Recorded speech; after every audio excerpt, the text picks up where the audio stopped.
Welcome everybody to the VFP Nuclear Abolition Working Group meeting.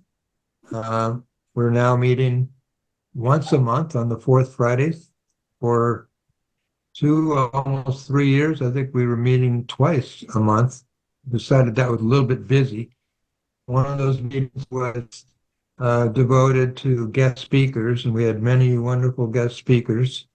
We decided to move to a monthly meeting, not because we're less busy or have less to do, but instead to organize, okay, instead to organize um, occasional webinars with bigger audiences. We had our first such webinar in February with Tim and Wallace of Nuclear Ban US and Warhead to Windmills, and Ivana Hughes, president of Nuclear Age Peace Foundation. We'll talk more about that later. But we have our next such webinar. It's on the agenda today. It was coming up 3 weeks from now on Thursday, June 20th. And we'll talk about that a little more on the agenda. And so I'm Jerry Condon. I serve on the coordinating committee here. I'm here with Helen Jacquard, my partner in crime and everything else. I'm going to ask everybody to go around and say a few words, and I'll get it started off by saying that Helen and I just returned from almost 3 weeks in Guatemala, where we were visiting communities in resistance to U.S. Canadian mining operations, which are totally devastating the environment there and destroying communities. That was a very interesting learning experience. And Helen, do you want to say a couple words? Well, yeah, of course, I'll give you an update about the Golden Rule project. Do you want me to do that now? No. All right, that can be later. On the agenda. Okay, very good. But yeah, I'm really, really happy to be home and glad to have gone to Guatemala, where we learned so much about how mining companies, but of course, most corporations don't care about the people. They don't care about the environment. They just care about the profit. Yeah. Okay, please mute yourself if you've got background noise.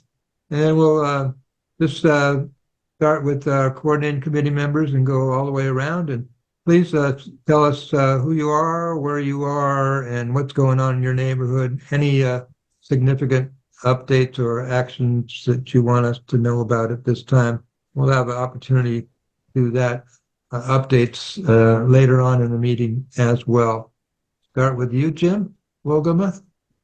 And here in Tennessee, and I won't put any adjectives in front of that because you all know how I feel. And I really need to get back in touch with the folks at Oak Ridge just to see what's going on there, because we haven't heard word from Oak Ridge for a while. So as far as updates, Tennessee is still Tennessee. And Harvey and I do the Veterans for Peace Radio Hour every week. So there it is. Okay. You do How a about, great job. all right. Should I pick on Greg now? Sure. Yeah. Okay. Yeah. I'm Greg Corning. I'm in northern New Mexico, downwind from the Los Alamos National Laboratory, about 20 miles. Well, I'm not really going to talk much because we don't have firm plans in the works right now. The VFP chapter here works with Concerned Citizens for Nuclear Safety and Nuclear Watch New Mexico, and so we haven't really firmed up any plans for. We just know that it's too damn hot in the summer now to do much outdoors. Who do we pick next? You don't have to pick them. I'll make it easy. Ellen Okay. Barfield, would you go next? Sure, I'm Ellen Barfield on stolen Piscataway land, now called Baltimore, Maryland. Use she or they pronouns. Baltimore doesn't have a lot of nuclear weapons issues around it, but I got my start as an activist nearly 40 years ago, living in Amarillo, Texas, near the Pantex nuclear weapons plant. So that was the beginning of my activism, was challenging nuclear weapons. And I'm puzzled as to why VFP pretty much ignored that's part of its statement of purpose for years, but hooray that this group exists now. I've just been with the Alliance for Nuclear Accountability on their yearly spring DC days, lobbying against nukes. That's always powerful. And ANA had 30, count them 30, mostly young, new, never attended before people at the gathering this year. So that was very exciting. Great news. Are you waving at us, Will, or somebody else? Those were twinkle fingers for the young people at the ANA gathering. Oh, okay. Yep. Great. Well, go ahead, Will, while you got the stage. Will Hopkins, incoming executive director. I was on the national board. It looks like Elliot has disappeared, but back when Elliot was, oh no, there you are, right below me, Elliot. About 12 years ago, when Elliot was president, and this is the tail end of my third complete week, and I can say that I still think I've got a chance of still being on my feet in a few years and still here. So I think that's a pretty good sign. Yep. That's great news. Carol Goldburn, this is your first meeting with us. Please introduce yourself. Yeah, I'm Carol. I'm over here in Fresno, California with Josh Shirley. And so a few months back, I actually paid my dues, became a paying member of Veterans for Peace, and started getting all these emails and invitations. And so I'm learning a lot. I've got a lot to learn, but I live about, I don't know, 3 miles east of Diablo Canyon, which is California's Thank only. you. Well, we all have a lot to learn. Yeah, I've Go got ahead. probably more than you though. But anyway, I'm happy to be here. Oh, and Josh and I are going to Well, be that's starting good. to. Little Go old ahead. ladies and Terry Lodge, could you please groom mute up. This is yourself? the youngest guy. Terry, thank you. I'm sorry, Carol, you got interrupted a couple times. Did you have a few more words to say? Stop that. We're good. Terry, can you mute yourself? Something's happening. You keep on getting unmuted there. Okay. Yeah, I was just going to say, Carol, one of the big benefits of this working group is that we have been learning together. We've had an immense amount of collective education going on here for the last 3 years. And we'll continue to do that. Elliot Adams, thank you for joining us. Glad to be here. Elliot Adams, upstate New York. A little frantic trying to get things planted and spring work done between the Turkey and Japan, but we'll get it done. Great. We're looking forward to hearing your report a little bit later on the agenda. Russell Brown from Buffalo, so glad you're with us. You're muted. You have to unmute yourself, Russell.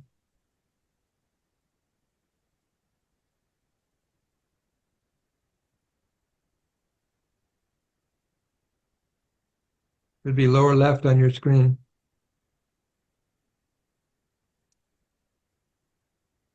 Oh. Don't have it yet. Russell, we'll come back to you while you're figuring out that. You should see an icon on the lower left of your screen that shows that you're muted, and you can press that. It's a toggle switch. You unmute yourself and mute yourself again.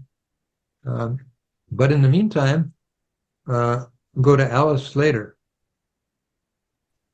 Hi, I'm Alice Slater. I'm in Manhattan, the Lenape word for place of many hills. This was the Manhattan.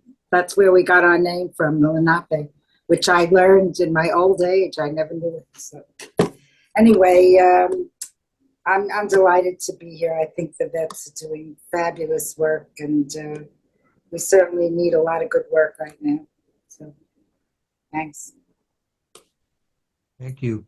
Peter Barris? Hi Wait there, a second, thanks. Peter. I better get Russell while we got him unmuted. Russell, Okay. go ahead, please.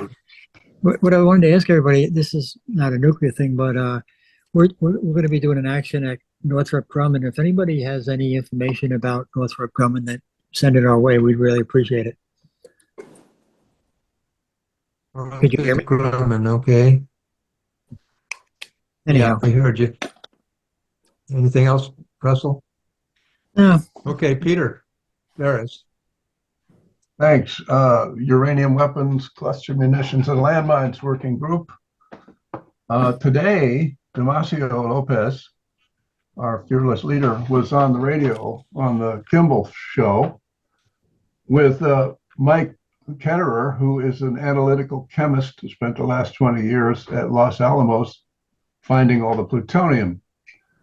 And they did a wonderful interview for about 40 minutes, 45 minutes, and covered that and Damasio's incredible story and the fact that we are now compiling a document and some handouts and things on the myths surrounding depleted uranium, which turns out to be about twice as radioactive as it was when it went into the machine.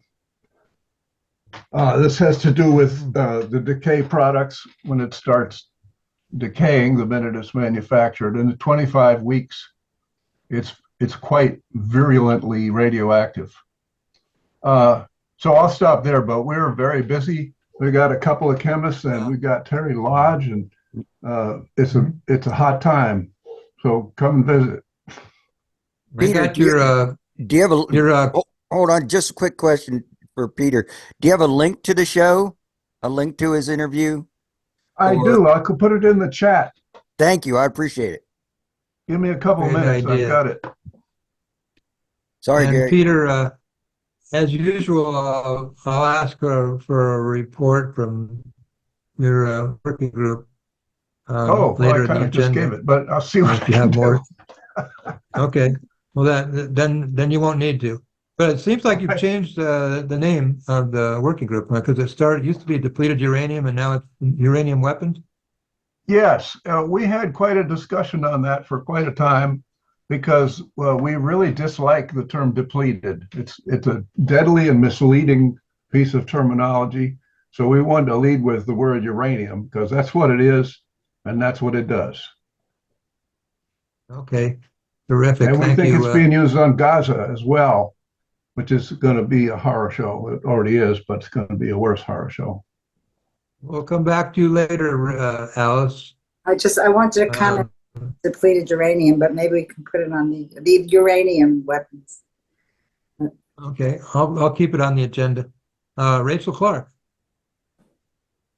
Yes, hi everyone. I'm Rachel Clark from upstate New York. Just briefly, I was able to attend the Peace Walk in New Hampshire. On the way, I stopped by Peter's home and we got the ash sample for this project. I'm still doing it, Project 1030, which through which I'm going to emphasize that this country conducted 1,030 nuclear tests in the U.S. territory. I'm collecting wood ash from your wood stove or fireplace, things like that.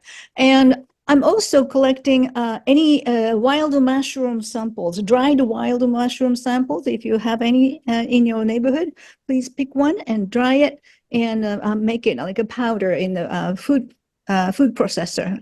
That will make a huge, sample for. I mean, huge means it's very, very important because mushrooms are a radiation magnet. And besides that, I am extremely busy with the peace speaking tour in Japan. This year, I'm going there together with Anne Wright, Pat Elder, joining Kenichi Narikawa, who is a co-representative of Veterans for Peace Japan. What else?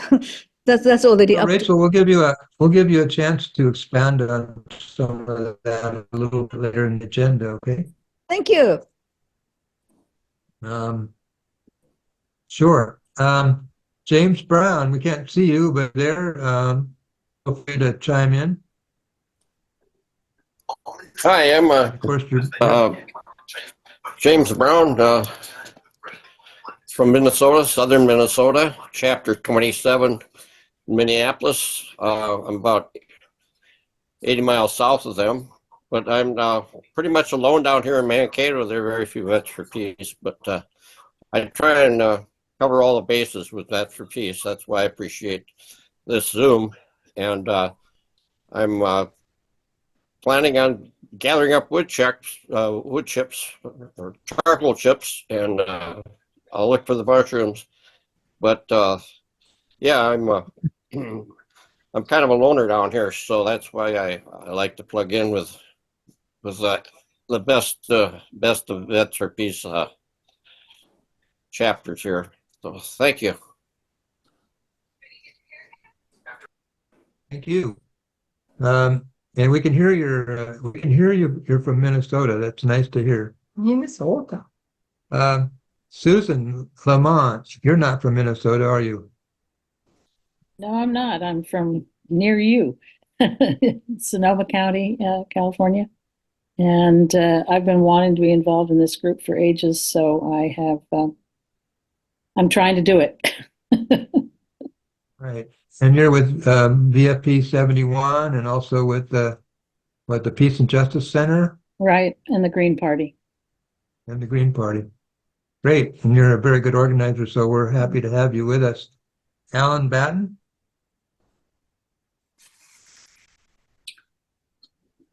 Hi, I'm Alan Batten. I live up in Fairbanks, Alaska. Yeah, I've been meaning to attend more meetings, and there's always something's gotten in the way. This one came along, and I could actually make it, so glad to be here. Not too much going on here. The Air Force Base 30 miles down the road is apparently getting the very first micro nuclear reactor, which is they're making a big deal of, and of course, our conservative military town is glad to be the first of anything before they find out what it actually is. But we'll see what actually happens there. Thank you. And Terry Lodge, last but not least. Can't make the video come on. Hang on.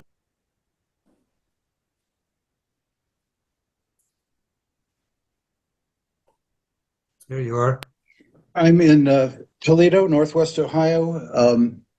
Been practicing law for too many years, and I'm kind of interested in what a couple of you are talking about. Alan, do you know what company is the creator and manufacturer, designer, whatever, of the micro reactor that the military is building? No, I don't. I can probably find out. Yeah, find out, because there's a new generation, and billions of money is being wasted in next generation reactors, particularly by the military. And the military types are rather small, but they're sort of use and discard. They several of the designs under consideration are designed to simply have the fuel sealed in, and the systems basically be closed with minimal to no maintenance.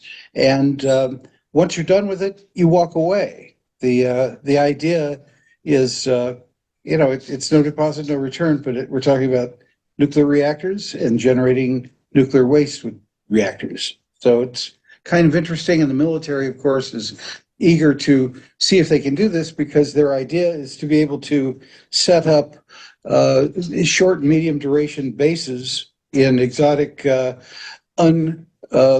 non-grid connected parts of the world. It will aid U.S. imperialism. And Russell's not at his computer. What city is he in? I'm interested in talking about Northrop Grumman with him. Is he in Yeah. In Buffalo. Where are you? Buffalo. Okay. All right. There's some sort of Northrop Grumman thing in Columbus, and we're trying to identify war industry related stuff in Ohio. I'll be right back. I'm just helping a customer. That's all right. Russell's at work, so. Oh, okay. Great. Anything else, Terry? Thank you. Okay, well, let's dive into our agenda. I've got here tentative agenda we put together, intros, updates, which we just had.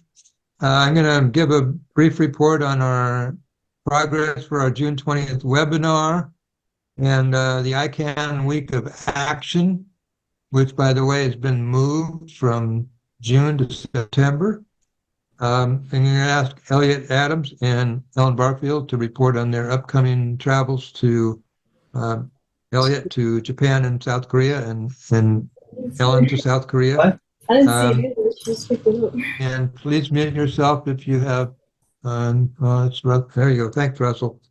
And then Peter might not have more to say, but I've got the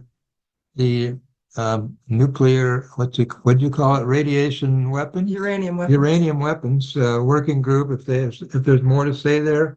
And then Rachel, I want to hear a little bit more from Rachel about the project she's working on. And then finally, to have a discussion about the previously expressed consensus in this group to organize a sustained campaign for the total abolition of nuclear weapons. We never really fleshed that out. And I want to hear what kind of ideas people may have, other issues or ideas that come up in the process of those discussions are all free, all fair game. Does that sound like a decent agenda? Does anybody have anything else that they want to add to it now? Okay, I'll start out by, as I mentioned earlier, we had our first large-scale promoted webinar was in February, and it was certainly a success in terms of participation. We had over 300 people register, and then about 150, about half of those participated in the webinar. And now we're going to do a second webinar on June 20th, about 3 weeks from yesterday. And that's going to be with William Hartung, who's a well-known and respected expert on military spending. Going to be with Linda Pence Gunter of Beyond Nuclear, and they focus largely on the danger of nuclear energy and how that's the flip side of nuclear weapons development. And the third speaker is Greg Mello of the Los Alamos Study Group. So we have an e-blast that's going out tomorrow from Veterans for Peace to its pretty substantial list of about 22,000 people, although I understand that only a fraction of that number actually typically open the emails that are sent out with the VFPE news and whatnot. So it'll also go out to the over 300 people who registered for our last webinar.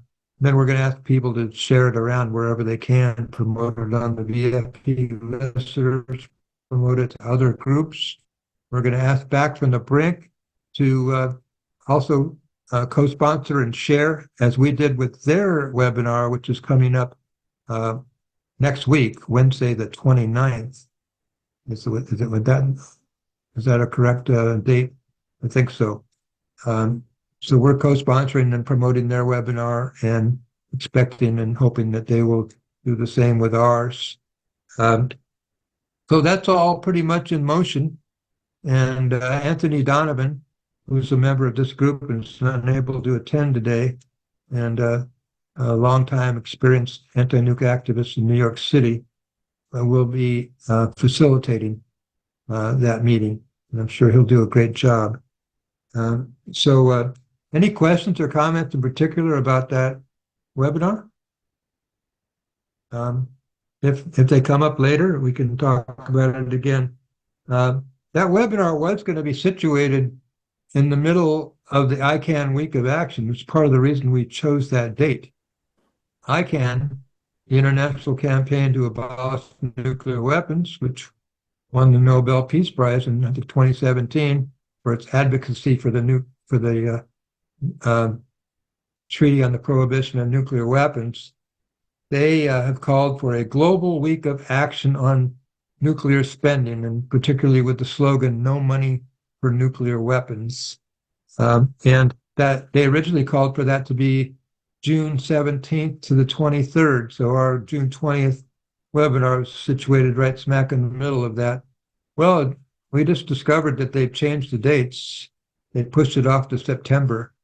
So going to be September 16th to 22nd, which is actually a good thing from our perspective because it gives us time to actually organize something substantial for that week, to do some research, do some writing, to develop some organizational tools for how people can actually work at the local level that week to chime in. And we can talk more about possible actions that we could do that week, but we have now the luxury of a few months to organize that. Any comments or ideas right now for what kind of activities we might promote that week? Alice?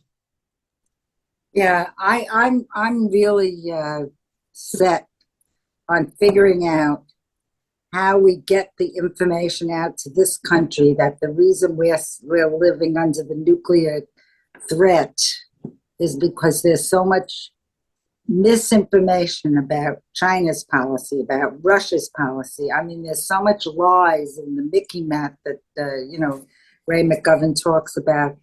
And I just think like some kind of truth and reconciliation process, that what's the real story, and get the best possible experts we can get and be like really fabulous about it and have fact sheets and just keep putting out the truth. Because even my best friends, I mean, people, they don't believe me, Putin's evil, China wants to get after us, that this is what you're getting. They're just totally brainwashed, and these are intelligent people, so that's my thought. I don't know. I mean, maybe this is for a bigger discussion, but I just want to put it on the table because I think that's what's coming up for us right now. That and the kids, that's fabulous what's going on in all the colleges, so there's an opening for new thinking and new speaking and like maybe a big picture. Thanks. That's an important perspective that we need to weave in. If we can't take it all on as a separate project, it should be part of the context that we're working in, I think. Susan, got some ideas? Well, I just wanted to say that on June 5th, the Peace Action Committee of the Green Party is doing a webinar on the dangers of our policy towards China.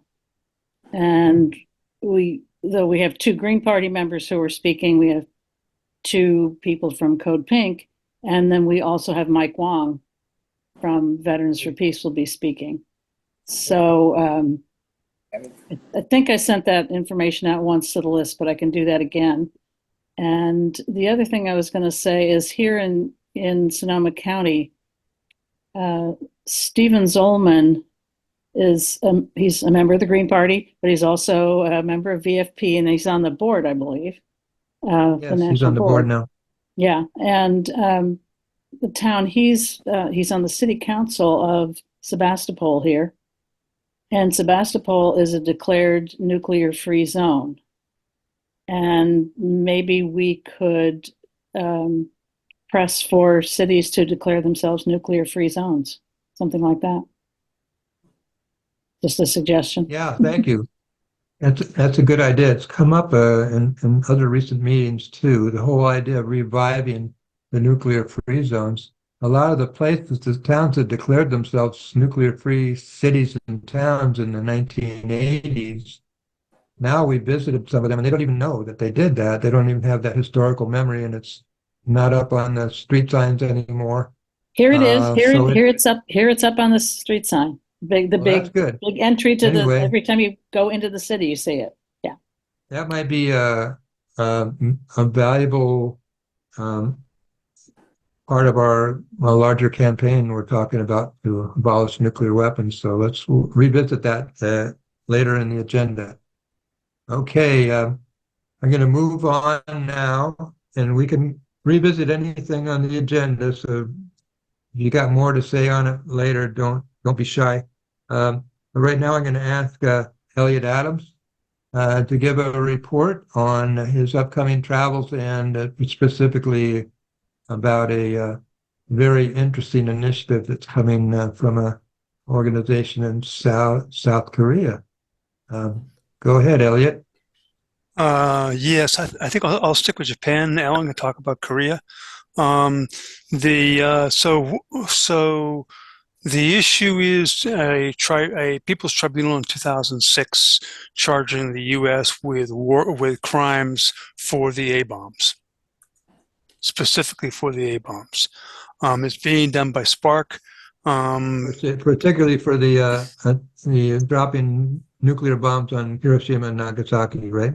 Exactly so, right. It's very interesting in a sense, in a couple of ways. It's very interesting, particularly legally, because it gets complicated what laws applied then versus now. Most of it's customary law. I don't know if you're familiar with the distinction between customary and treaty law. Let me take a moment just to point it out for the rest of you who don't. So there's basically two bodies of international law. One is customary, one is treaty law. Treaty law is obviously law that is established by treaties, and therefore, if you don't sign the treaty, it doesn't apply to you. Customary law is laws which apply to everybody regardless. And the premise is these things are like everybody agrees to it. And let me give you an illustration. Let's just say that that there was a war action where you went through and murdered all children under 12. Everybody would agree that it was wrong, but there's no written law about it. So that would be customary law. And if you look at the Nuremberg trials, most of those convictions were based on customary law. So it's a matter of looking at that. There's very complicated things, legally complicated questions in this process. Because of course at that point there weren't laws about nuclear weapons. But then again, there was the Martins Clause, which may come in. Some of the bigger ones that people are thinking of is the principal distinction, prohibition of unnecessary suffering, precautions in any attack. And so this is the kind of law they're looking at. So they're building over 4 years. Oh, I didn't mention another interesting thing is, of course, the reason Japan's not doing it is because the occupying government signed off, so they can't sue. But the Japanese who were forced laborers in both. Yes, thank you.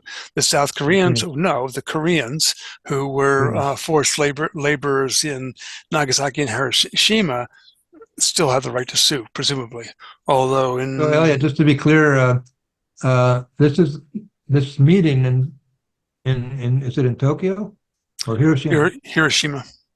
It's being organized by a group out of Korea, Spark. Specifically South Korea, with the aims of organizing a tribunal. Correct. Okay. And that tribunal would be where and when? Probably New York, 2006. Okay. So I bring it up as important to bring up because, of course, what they need organizing in the U.S., support from the U.S., and from what I can see, almost nobody knows of it. I almost knew nothing about it till I started getting involved. And so we need to be thinking about building support for that because it would be powerful to declare the nuclear weapons illegal. Absolutely. Great. Well, I don't know if you have more to say about that now, but we'll certainly be looking forward to you when you come back. You'll know a lot more about it, and we'll be very interested. I think it's something that I'm sure a number of us here would be interested in I mentioned to you when we spoke on the phone the other day that Terry Lodge, who is with us, has a history of, I think, several decades of pursuing activist-related anti-nuclear lawsuits. Is that a correct characterization, Terry? Terry should have some interesting perspectives on this whole enterprise. Yeah, it is. You want to And say yes, anything I'm now, Terry? interested. Sounds very interesting. Great. Excellent. So Ellen, did you want to say a little bit about why you and Elliot are going to South Korea? Sure. And the reason I'm only doing that part of it, I'm very involved in the Delaware, Maryland, and getting to DC part of the Peace Walk. And it's not great that I'll be gone right before they get to my neck of the woods, but we're trying to pull it together pretty much before I leave, so I couldn't do any more. Elliot also would like to get to Jeju Island, which he tried 2 years ago, and I had hoped 2 years ago. And Elliot, I hope that works, but I had to tell you no. But anyway, the reason we're going to Korea is because of an ongoing project that they want to draw U.S. attention to. And it happens, I was in Korea exactly a year after it happened. It was one of many atrocities military bases visit on their neighbors. 2 Korean schoolgirls on a narrow civilian road were run over, crushed, and killed by a too big U.S. military vehicle. And that happened almost exactly a year before I was last in Korea to testify about my experiences being stationed there in 1980 when the Gwangju massacre happened. And the U.S. government claimed they didn't know anything about it, and they wanted me to testify about how my maintenance unit, not combat unit, sure as hell knew about it and thought we were going to have to hit the streets with our rifles drawn. So, and there was a Gwangju commemoration where I spoke, and somebody scheduled me right after the mothers of the girls. And so I had to deal with that, which was a little awkward, but, I said, yes, even just accidents like that are common. Military bases are not good neighbors, So that's why we're going to Korea to forward that particular project. They have a peace park for the girls, and they want to forward the work in that regard, and even maybe find the soldiers who were in that vehicle. And they're not about retribution or punishment. They're about probably those people have moral injury and, could be compassionately helped to move beyond that. So it's an interesting project, and I'm real excited to go back to Korea, even though it's crunch time. Great. Thank you for doing that. Elliot, do you have anything to add? No, I think Ellen did a good job. Okay. Terrific. All right. Moving on, I'm going to give Peter, you said pretty much said you said your piece earlier, but if you have anything to add, maybe inform people who are relatively haven't been to some of our meetings before about what your group is doing. It's started out as a kind of depleted uranium, etc. Subgroup of this Nuclear Abolition Working Group Committee, and then quickly assumed its own status as a VFP working group. And you wanted to say a few words about what you all are up to, Peter? Well, sure, but stop me if I go too slow. Damasio, I started out, you introduced me to these folks, and Damasio Lopez was a resident of Socorro, New Mexico, went to the Air Force, got out, became a golf pro, went home, and his mother said all the dishes had been knocked off the shelves and the windows broken because of all the explosions next door. So he looked into that and was treated with great dismissive disrespect by the university officials who were running those researches. There were black clouds of smoke from the DU explosions just wafting across the village. and that affected his parents' health quite adversely. I think it may be why they died.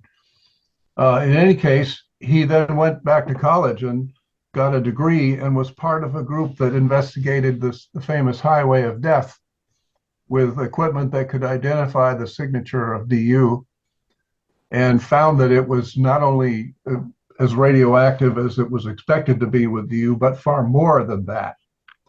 And he had protective garments on, as he said on the radio today. By the way, I did put the link to that in the chat. Above his eyebrows, he had skin exposed, and when he got back from Iraq, he developed welts over his eyes that would break open and bleed, and will still do that. He's got some cream to treat it with so that it won't break open and bleed all the time. But he attributes that to his exposure to DU. We were the DU working group, and there had been another working group on cluster munitions and landmines, and they had sort of gone dark. So we got in touch with them, and in the end, we turned out to be the working group on cluster munitions and landmines as well. We're not really as up to speed on cluster munitions and landmines, but we're collecting information on that, and anybody interested in that is heartily invited to join us. Our expertise, by and large, in the work group is on uranium, and we now have two chemists. As I said, one is an analytical chemist with 2 decades of experience at Los Alamos. The other is Larry Quart, who lives in Maryland, who is reliably well informed on the decay products of DU and the half-lives of things and the way the chemistry works. In the discussions with those guys, we've compiled this document called The Myths of Uranium, of Depleted Uranium, asserting that it's a misleading and false term, and explaining in a page exactly what happens based on the work of Leonard Dietz. Leonard Dietz was a scientist and a mentor to Damasio, who has passed away in the 90s, I think. But we have his work. Damasio also was given most of the documentation from the Socorro area original experiments 40 years ago by a chance happening, which was that the head of that institution got cancer and died. And before he left, he instructed the janitor to get rid of all his papers. So the janitor knew Damasio and dumped them on his lawn in the middle of the night. So there are no secrets from us about the depleted uranium and its original development. And it's also troubling to know how very many sites around the country and around the world are terribly contaminated and just killing people everywhere. So anyway, listen to that interview. It's fascinating and chilling. And we're hot on the trail. Come join us. I'll put the work group email in the chat as well. That should be enough. You already put the link to that interview, did you? Yes, indeed. Great. Good report, Peter. Thank you so much for taking up that work. I'm learning. I almost forgot to put on the agenda the Golden Rule update, historic Golden Rule anti-nuclear sailboat, a national project of Veterans for Peace, which is still making waves. So Helen, give us an update, please. Right. So we're having a little bit shorter sailing season this year, only 10 weeks. We're going to the Pacific Northwest, and the plans are coming along quite well. We're going to be demonstrating at the nuclear submarine base in about 25 miles from Seattle. We're going to be demonstrating against the Blue Angels in Seattle. We might visit the munition storage island near Port Townsend. We're going to be in 2 boat shows, and we'll be up in Canada twice, once for a boat show in Victoria, and one is to visit Vancouver, where Greenpeace got started. which was inspired by the Golden Rule. Jerry and I are on lots of Zoom calls, so we're not just sitting around all winter long. And we went on a speaking tour in April, primarily with the International Uranium Film Festival, where we presented in Seattle and Portland and Salem, as well as we did, and Olympia. Actually, which one was it that was, in Portland, it was actually the West Hills Friends meeting hosted us. So that was a little 4-stop speaking tour. And then you guys will all find out when I send out the notice, but I'm retiring at the end of the year. And so if you know of anybody that would be interested in taking on the project manager job, I would love to hear from them. You can look up on our website what email to send, just a letter of inquiry, and hopefully we'll be able to find somebody as soon as possible that can accompany us on at least some of the boat side work. And then once the boat's back in Humboldt Bay, then we'll be doing the training for the office work that doesn't have to be done off-site. So I think that kind of covers where we are. Yeah, so if any of you are in the Pacific Northwest, not many of you are right here, or have friends and family there, please let them know we're coming. That's going to be from mid-July through the end of September. And the schedule is on the VFPGoldenRule.org is the website. We'll put that in the chat as well.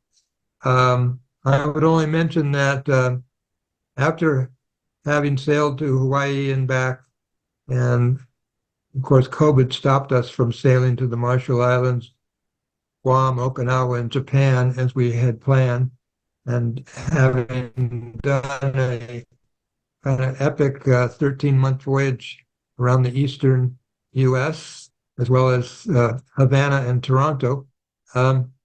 We're now back and doing the Pacific Northwest voyage, which we did in 2016. It was actually our 10th year of sailing the Golden Rule for a nuclear-free world and a peaceful, sustainable future. So pretty amazing. So we're considering other models for how we will continue the project as we transition. And one of those models is something we tried a few years ago and worked quite well. Tucson Veterans for Peace brought several young people to San Francisco Bay, and we had, I think we called it at the time, a Peace Pirate School that combined teaching people how to sail and teaching people about nuclear issues and the anti-nuclear movement. And we may end up trying to do that in several places, probably on the West Coast in the upcoming year. But we're still working on that model, and we appreciate any input and participation, ideas you might have. And we're, very, very grateful to the many VFP chapters and National VFP for continuing support for the project. And we're, of course, extremely pleased how successful and well received it's been. So, any comments, questions? I'm just wondering, I got a question. Yeah, what's go ahead. What's the age group that you're talking about for bringing kids with the Golden Rule? We're actually thinking about, we don't want to lock ourselves into just middle schoolers or high schoolers. We might have a session for retired people. We might have a session that focuses on Palestinian Americans. We want to be creative and come up with a number of different focuses and ideas for how this might work. But that would certainly include some younger students of probably middle school and high school age, possibly university students as well. I mean, so we're kind of open to suggestions. Like I say, this is kind of our brainstorming period as opposed to anything that's set in stone. And we might have mixed groups as well. There's no reason we couldn't do that. Okay, Rachel, wanted to give you a chance to expand a little bit and entertain any questions about the project you're working on. Yes, this is a kind of spin-off project from my annual peace speaking tour in Japan. And before, we used to bring something from the US to Japan, but this time I would like to bring something from Japan to the US, which is data. Data. Like both the US and Japanese governments do not measure the radiation level of soils. But think about it, the state of California produced 40% of fresh produce of this country. And California is very close to the test site, right? So I thought it would be great to see the actual data, how much radiation has been spread across the North American continent. 3 years ago, I brought my own ash sample to Japan and have them measure the radiation level, which came up with 51 becquerels per kilogram. Okay, so when you incinerate wood, the radiation level gets to 200 to 300 times higher because it's very concentrated. So if you calculate it from 51 becquerel, probably the real fresh wood may contain somewhere in the ballpark of 0.2 to 0.3. But this is 2,000 miles away from major test sites, right? So if I conduct the same test to all across the United States, when it comes more westward, I think the number gets higher. But I would like to see. Also, if you have any nuclear facilities like Elliot and Peter mentioned before, like any kind of a nuclear related facilities, not only nuclear power plants, but also weapon plants, as well as uranium mining, etc. The rate could be higher. And if we could map out the results, it will be great resources to compare with cancer-prone map of the United States. And I think it will, give more legitimacy. Hey, radiation is so much bad for your health, and it's been affecting us so much. And is it really worth it to keep producing nuclear power and nuclear weapons? I think I would like to make it more natural to have people understand we cannot coexist with nuclear, right? And doesn't matter whether there's accident or used as weapons or mishandled, the result is always the same. Everybody gets sick or die.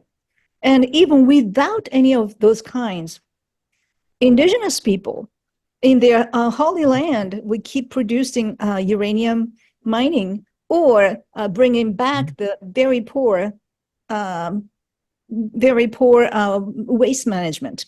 So they are always the one who gets ramifications of a nuclear cycle. So I think, it is about the time for people in this country to understand there's so many hibakushas in the United States, Mm-hmm.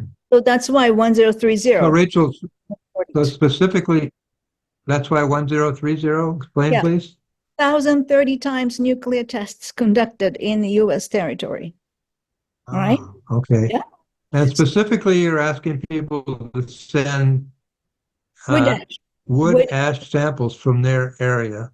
And how Right. would they send that? Where? Okay. I'm going to attach the letter later in the chat room, but basically all I need is a snack bag, which is a half size of sandwich bag, Ziploc bag. Okay, double it. All I need is 100 gram, which is about 2 ounces. Okay, that's too much. I think you're correct. That's too much. Anyway, so far I collected only 2 samples. So I extended the deadline to the end of June. And I do need your support just to, spread the words. And I would like to have an endorsement of this group. I think that will make more, shining. So, Right. yes. Yeah, well, if you're going to get many samples by the end of June, you'd really have to get the word out there far Yes. and wide. Greg has a question And Peter for has a you. question too. I, Great. I want to just point out that we have to make it clear that people have to be very clear on where their firewood comes from, because some firewood comes from 2 states away nowadays. So if you're going to participate, find out for sure where your firewood comes from. I called my firewood supplier and found out, and it's pretty easy to do. If you buy it from a grocery store, though, you have no idea where it comes from. Right, right. They Yes, that said was that my point. Thanks. That's your point also, Peter. Okay, Alice? Yeah, did you talk to Linda Gunther about this report? Because she's so into the health effects, nuclear power, beyond I forgot what her group, Beyond Nuclear, Linda Gunther, and I don't know. The defense all country. right, I'll put you in touch with them because they have like a big outreach that they might be able to do. Okay. And the other thing, I just want to say this, I was going to say it when Peter started speaking earlier. We are sanctioning Russia, so we are not buying their uranium. They were selling us uranium for our nuclear power plants, so we stopped. So, to make them poor, we're not giving them money for their uranium. So now I've been reading that they're going to start digging it up again on our indigenous lands and poison our people. I mean, this is happening now. This is in the works. If we don't stop nuclear power, that's like the bomb. So anyway, I'm just putting it out there. I don't know what to do about it. Thank you. Thank you. All right. Peter, you got your hand up again. Well, there's just no stopping me. I just wanted to put this out there. The deterrence has become the basis of the idea that we could fight a nuclear war and win. And it's the basis of the recent ramping up of the entire nuclear industry, which is already boiling in hot waste. Because it's an inducement for investment in the billion-dollar industries now preparing to cash in. Without deterrence, the whole enterprise, their word, collapses. This is a foundational reason why the U.S. will not negotiate. Now, that's all just my opinion, for whatever it's worth. Sounds right to me. Did you have more to say, Rachel? Yes, I just Hands wanted up. to piggyback what Alice said earlier today about the media. I was surprised that there's so many people still in this country that, the evil China, evil Russia kind of opinion still prevailing, even among intellectual people. In Japan, that's even worse, because in this digitalized world, if you put the 100% pie chart, okay, all the information, more than 50% is English. And in Japanese, always less than 5%, okay? And among this little sliver of 5%, most of the information is something related to their domestic matters. When it comes to international news, they're always reading or watching either BBC, CNN, ABC. That's about it, okay? That's the mainstream media propaganda.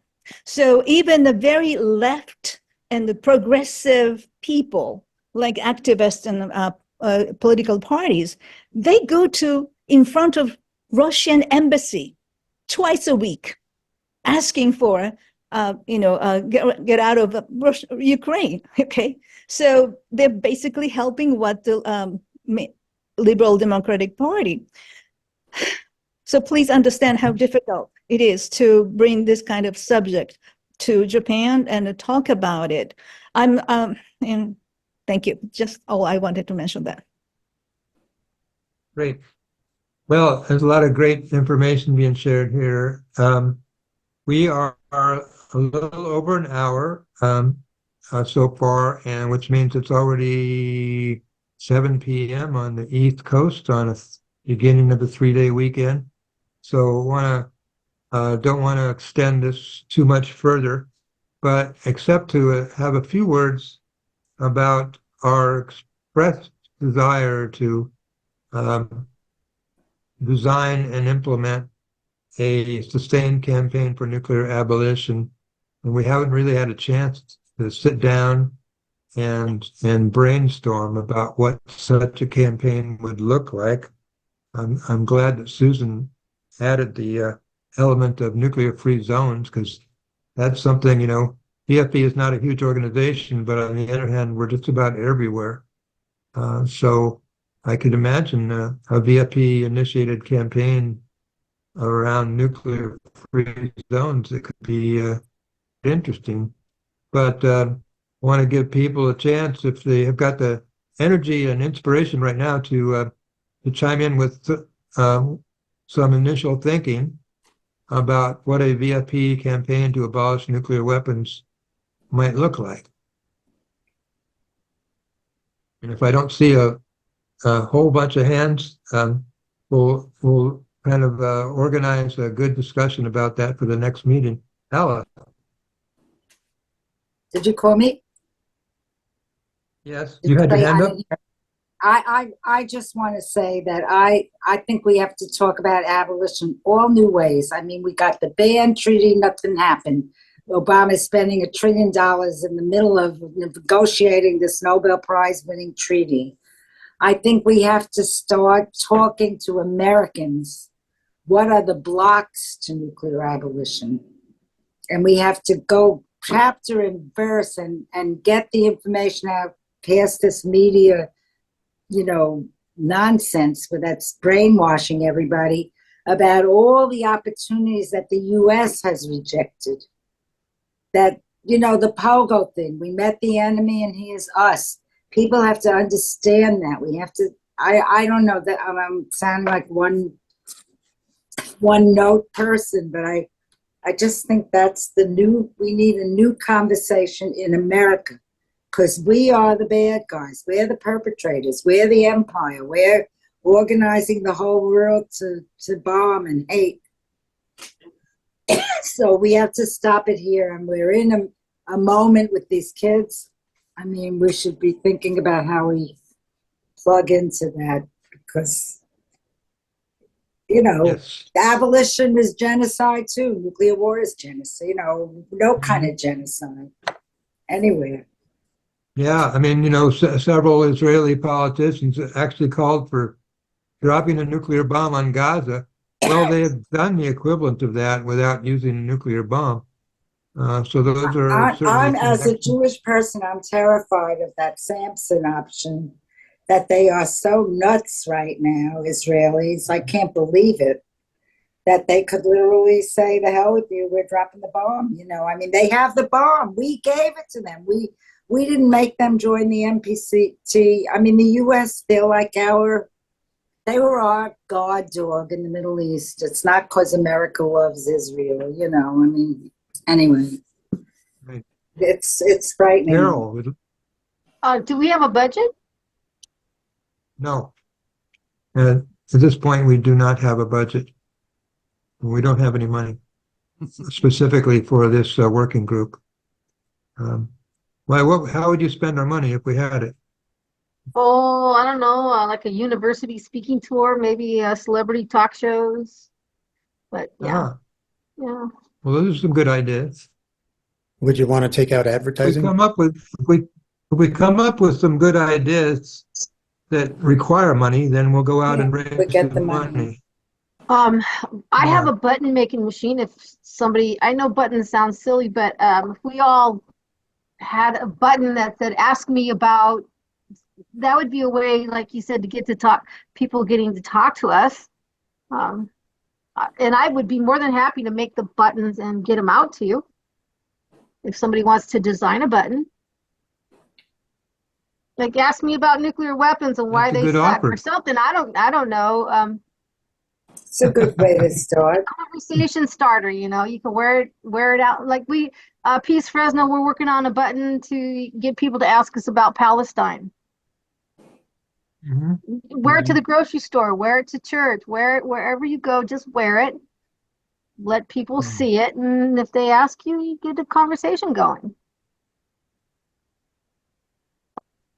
And the buttons would be free. I do it free.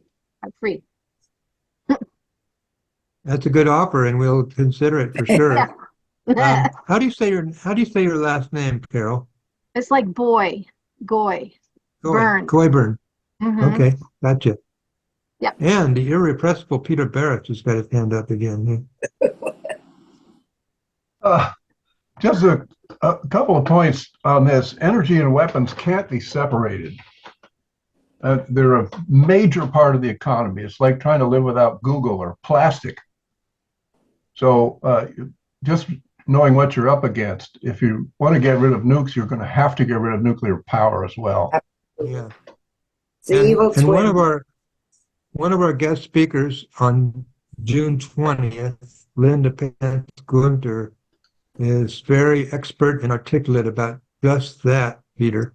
So we'll look forward to hearing from her. I wanted to say, Carol, you take your hand down and you're finished.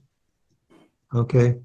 Our next monthly meeting would be the fourth Friday of June, and that'll come after our June 20th webinar.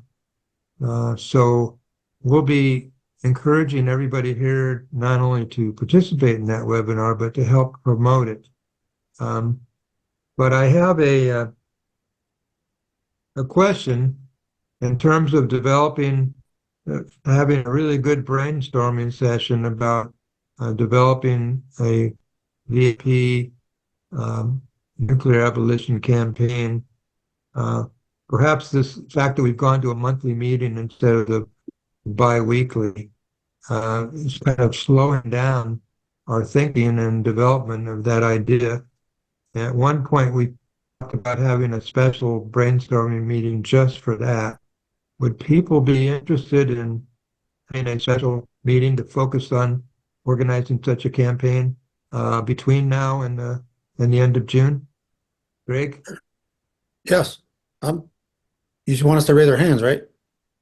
You're up for it. Will Hopkins is up for it. Helen's up for it. I'm up for it. I know last time we asked this question, Alex was up for it. About 9 people raised their hands. But we didn't follow up, or I should say I didn't follow up and pull together that meeting. It kind of got dropped between the cracks. I apologize for that. We lost a little momentum there. So how about maybe 2 weeks from now? What would that be? The 7th of June at this very same time, which is our usual time, day and time. Susan, did you have something to say about that? Or are you just raising your hand to be part of it? Yeah, to be part of it. I think you got frozen, Susan. Okay. Okay, great. Or did you get the various people? Okay, well, we'll invite everybody in on this No Nukes listserv. But we've got a solid core of at least a half dozen of us that would want to participate that. And Friday, June 7th would work for people as well as any other date. Let's go for that for now then and see how it goes. I think we should encourage people to do a bit of research before they come onto that call so that they have some ideas that we can start batting around, including looking at the September 16 to 22nd day of action. They have some resources there and tools, and we might want to look and see the resources that are on the Back from the Brink page, which is preventnuclearwar.org. So that we come really well prepared for making some decisions. Yes.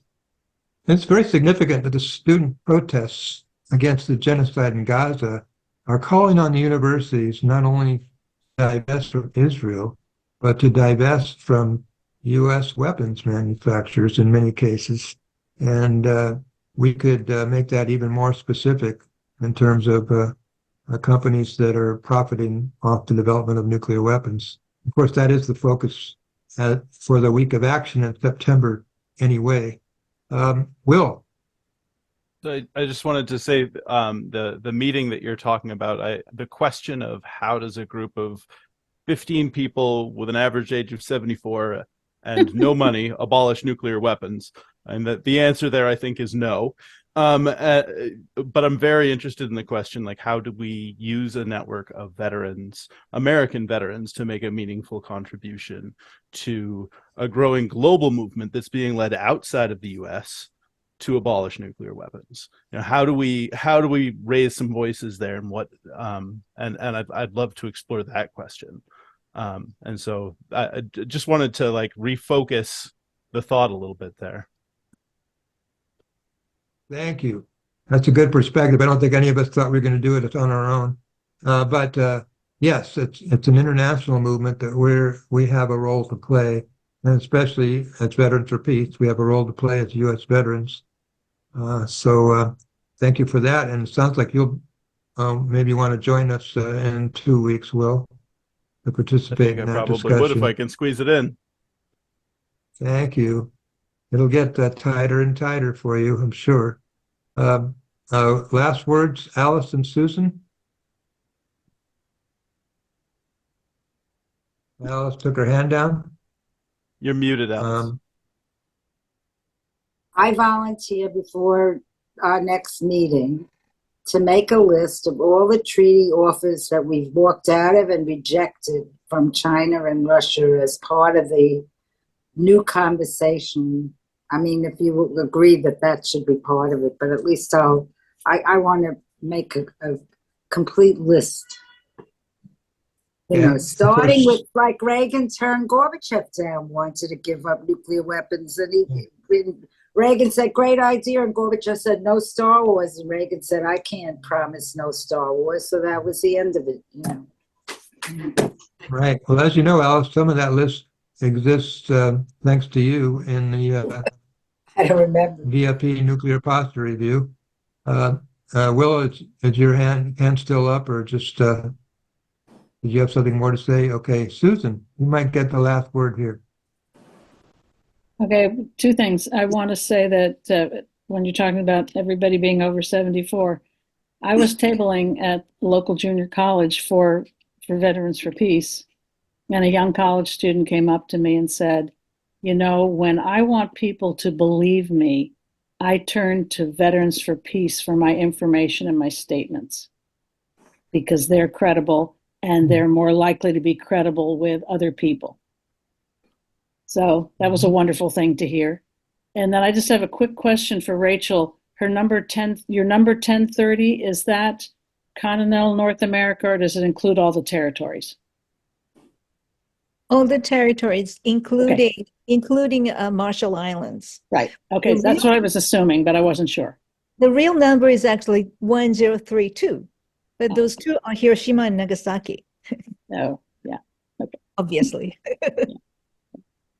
Okay, thank you all for being here. This is a very lively and valuable exchange and promising for future organizing. Anybody else have any last words? I just want to make sure I got this Greg? right for the notes. The meeting is on June 7th at what time again? The same This time? Okay. All right. Thank you.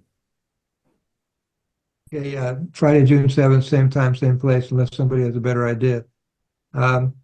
Okay, terrific. Have a interesting Memorial Day weekend, and we'll see you all, some of you in a couple weeks, and the rest of you on Thursday, June 20th, 7 p.m. Eastern time at the webinar. We'll be sending you lots more information about that in the meantime.